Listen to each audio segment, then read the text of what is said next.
Where's your focus? Is it on the dark stuff? Is it on the cancer? Is it on the foreclosure? Is it on the fact that your marriage has busted apart? Is that what you're constantly thinking about? If so, you're not going to be very happy. And yes, it is tough to not be consumed with that stuff, but I'm going to share with you how you can break out of that. Okay?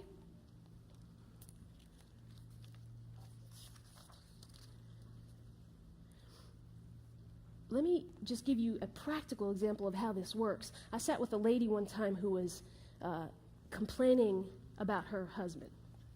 Happens every once in a while. And she was telling me that she didn't respect him. She didn't love him. She wasn't happy because he was involved in illegal business practices. He didn't really follow the Lord, even though he came to church, and she was not a happy camper. So I said, okay, this is my advice to you. I said, stop focusing on the negative, even though it's there.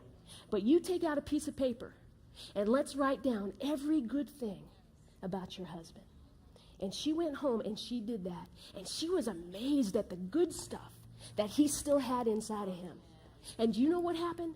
I encouraged her to take that list and read it every day and to thank God for the good stuff that was in him. Even though there's some darkness, that is not where to put the spotlight. You put the spotlight on the good, just like Philippians 4:8 says.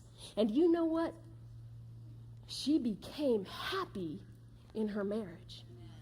She did, because she learned where to put the spotlight. In fact, research has shown that when we have one negative thought, whether it be a complaint, a reaction that isn't quite what it should be, you think of something ugly that somebody has said to you, or maybe it's unforgiveness, one negative thought, you know what that does to the brain? It zaps all the happy chemicals up there, all the stuff that keeps us in a good mood.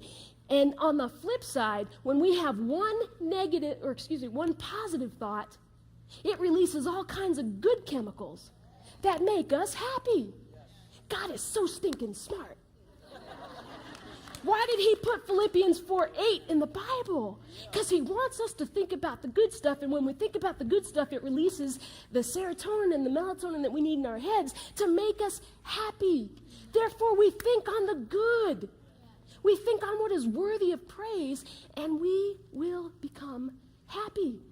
So I'm here to tell you tonight, if you want to be happy, you have to think happy. Can you say that with me? Think happy. Think happy thoughts, and you will be happy. It is not rocket science.